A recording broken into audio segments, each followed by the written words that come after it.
Hello and welcome to Fast and Factual on Firstpost, where we get you the top 50 stories from around the world. I'm Alison Lagrange, coming to you live from Durban, South Africa. Let's begin.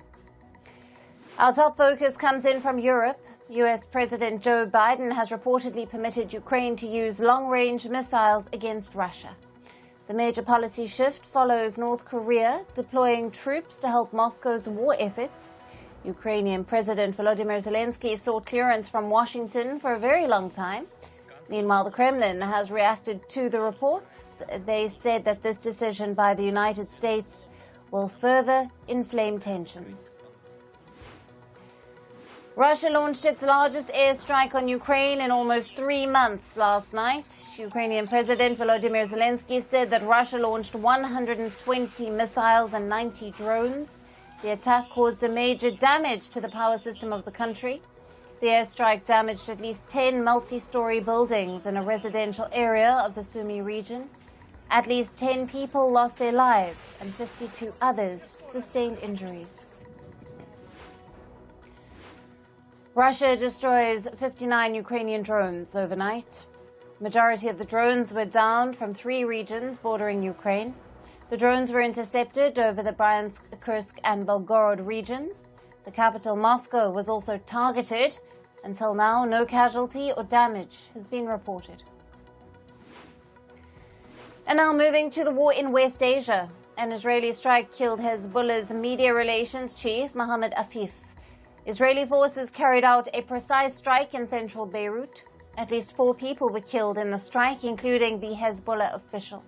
IDF says Afif was directly involved in Hezbollah's terror activities against Israel. Israeli forces launched another strike in Beirut's Marilia Street.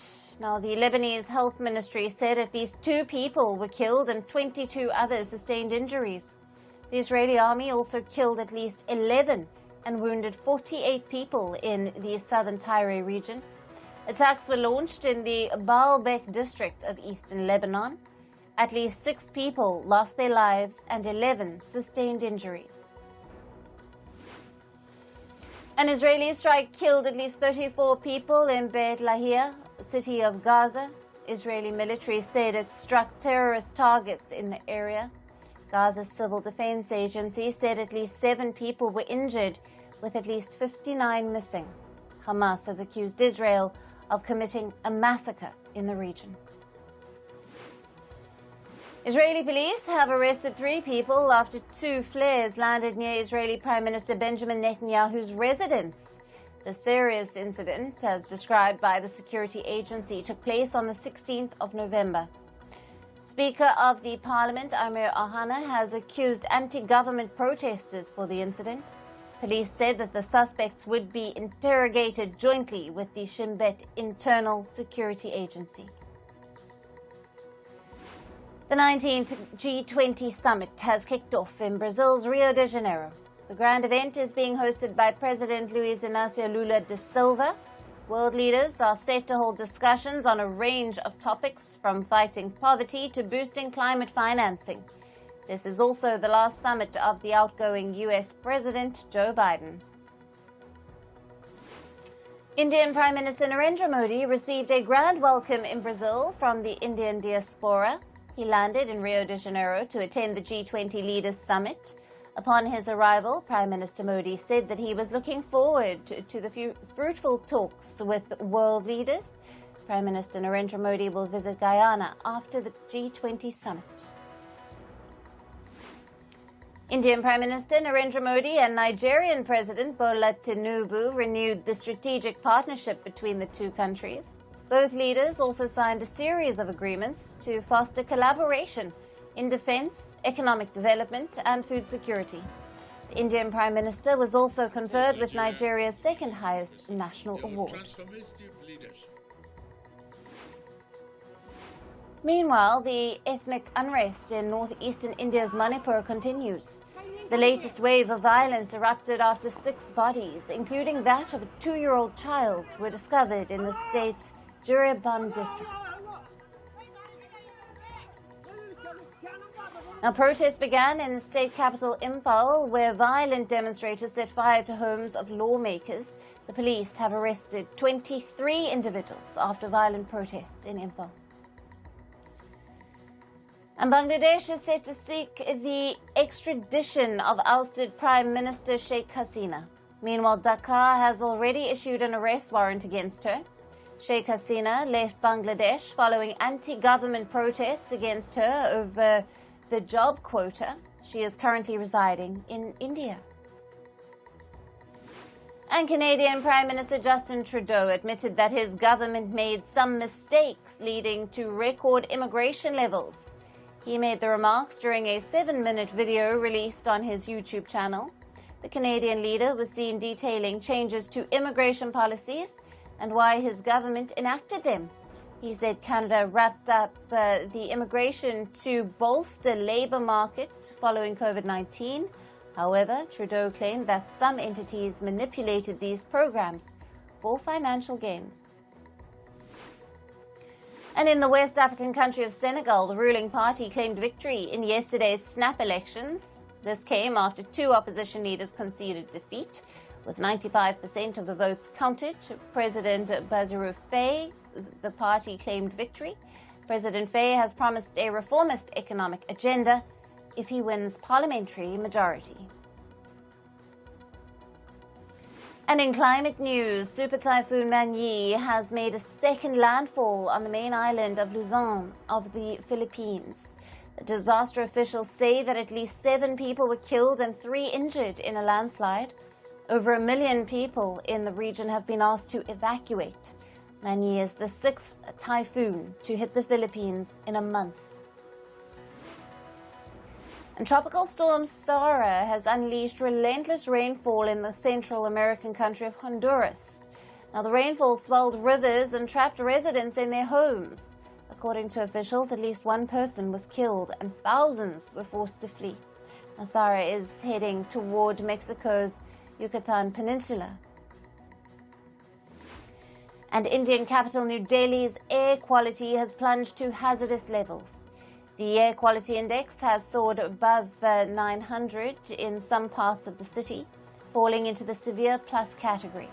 In response, the government has shut down physical classes for classes up until senior secondary. Diesel and heavy goods vehicles have also been banned from entry unless they are carrying essential goods. A new research reveals that warming tropical wetlands are releasing record levels of methane. This is posing a significant challenge to the global climate goals. Scientists say that regions such as Central Africa, Southeast Asia, the Amazon, and southern Brazil are major contributors. Between 2020 and 2022, atmospheric methane levels rose at their fastest rate since measurements began in the 1980s. And in Brazil's Rio de Janeiro city, indigenous protesters sank cutouts of the top G20 leaders in Botafogo Bay. They sank heads of Russian President Vladimir Putin and Japan's Prime Minister Shigeru Ishiba in the water. And this was to protest against the global inaction toward climate change. The protesters want the leaders to find a way to fight the warming of the planet and to cut the CO2 emissions. And activists in colorful costumes danced through Rome over the weekend as a part of a climate pride march. This aligns with global demonstrations during the COP29 Summit in Azerbaijan. Over 70 organizations, including Fridays for Future and Greenpeace, rallied for an end to fossil fuel dependency. And on to business and tech news now. Oil prices rose today as Russia intensified its attack on Ukraine. The global benchmark for oil prices, Brent crude, rose by 0.46% to over $71 per barrel. Investors are concerned about the escalating fighting between Russia and Ukraine. Reports say the U.S. has allowed Ukraine to hit targets inside Russia using its long-range missiles.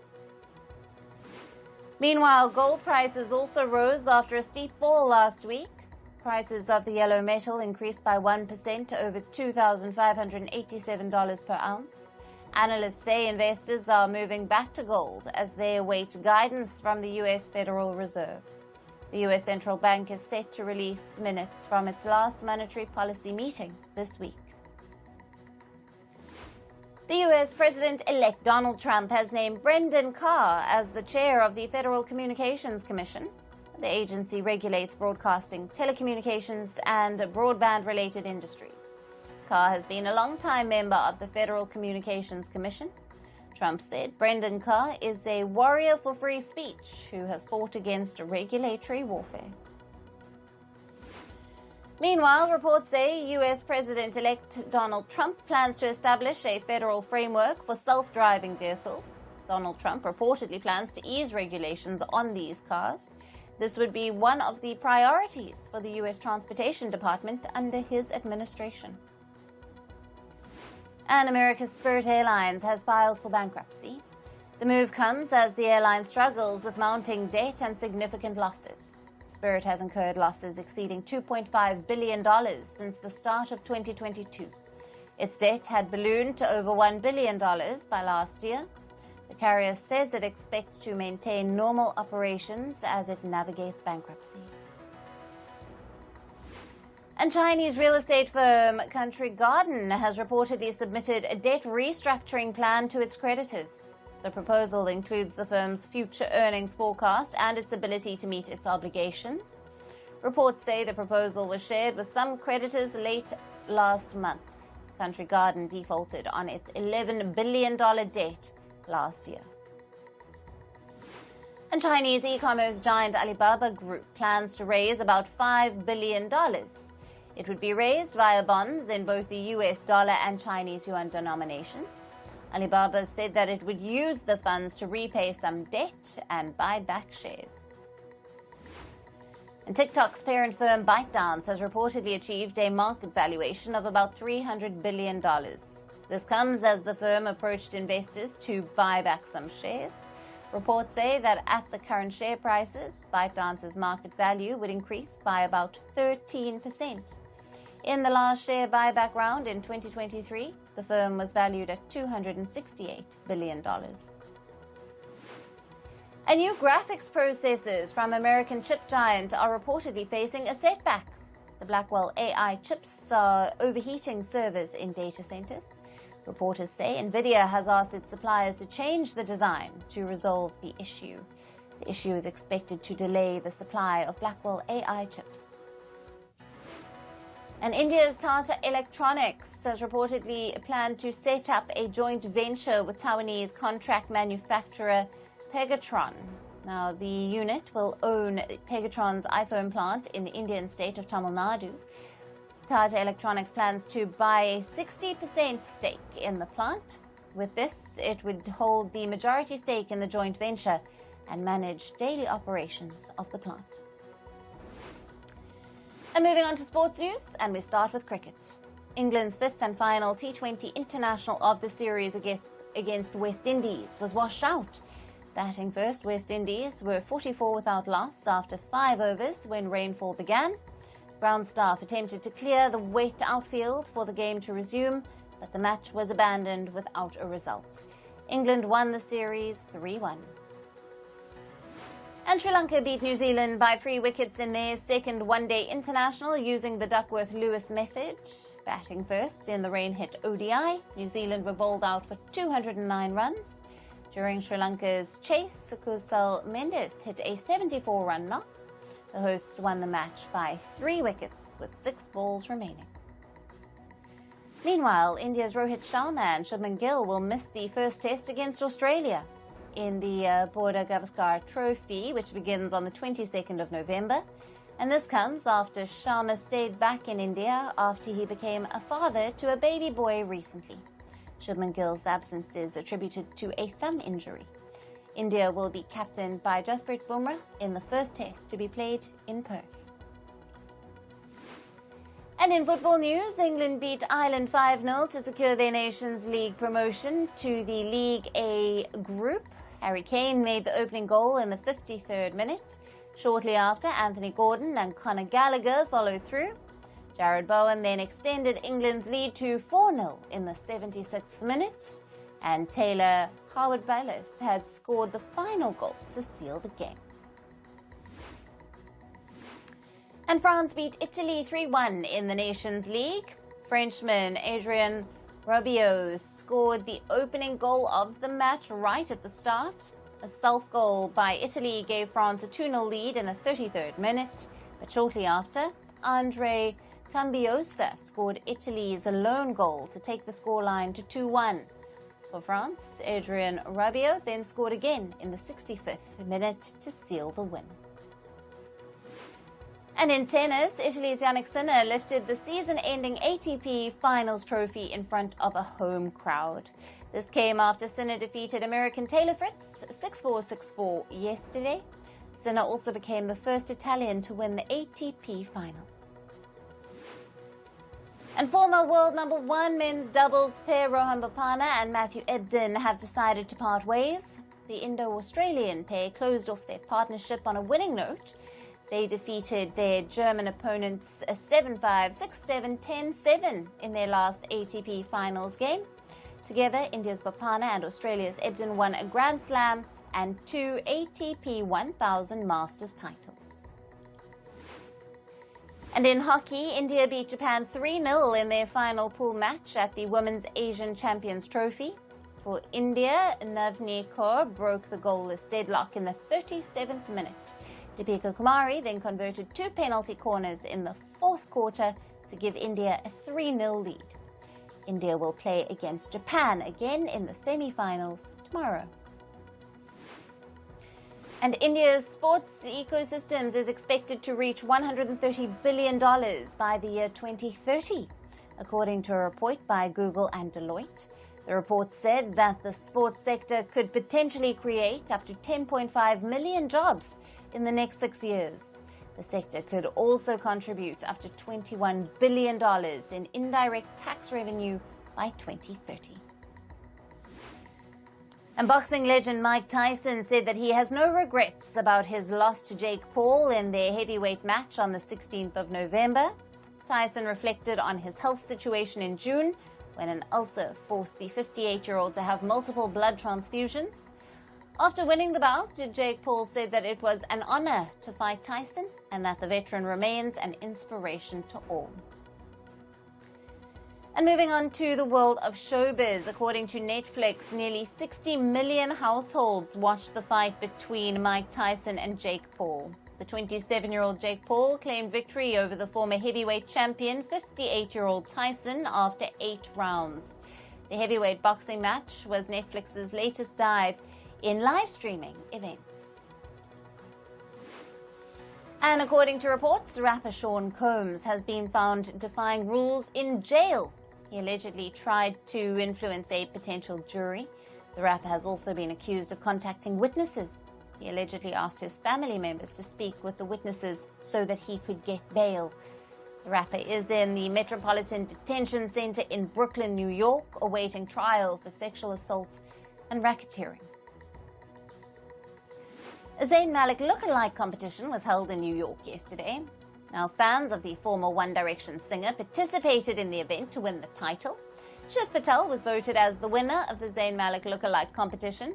Over 300 people confirmed their participation in the event. And singer Taylor Swift was joined by singer Gracie Abrams for a performance at the Eras Tour show in Toronto. They performed the 2025 Grammy-nominated song Us and Swift's 1989 hit Out of the Woods. The pair previously teamed up for the song at London's Wembley Stadium in June. And Gladiator 2 has earned $87 million at the international box office. This is from 63 markets that the film has been screened in.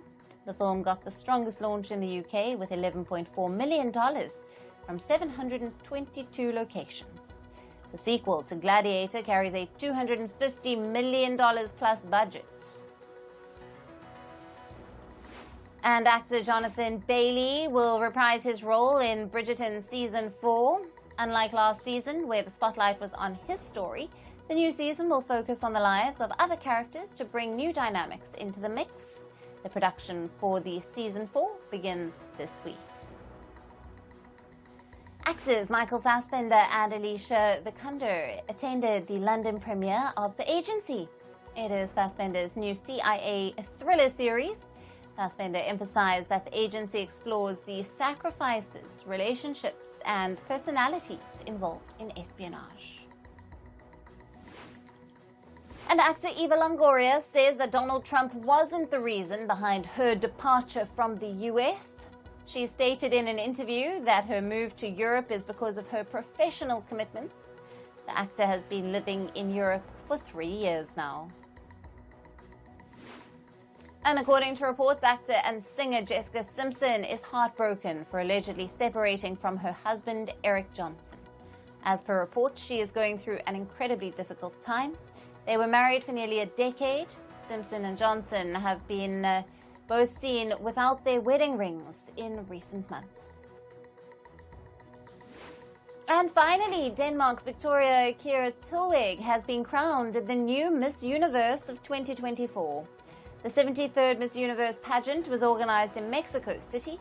The 21-year-old Danish woman defeated 124 others from around the world to win the prestigious crown. This is also the first time a woman from Denmark has achieved this feat. And with that, it's a wrap on this edition of Fast and Factual. Thank you for watching. Stay tuned to Firstpost.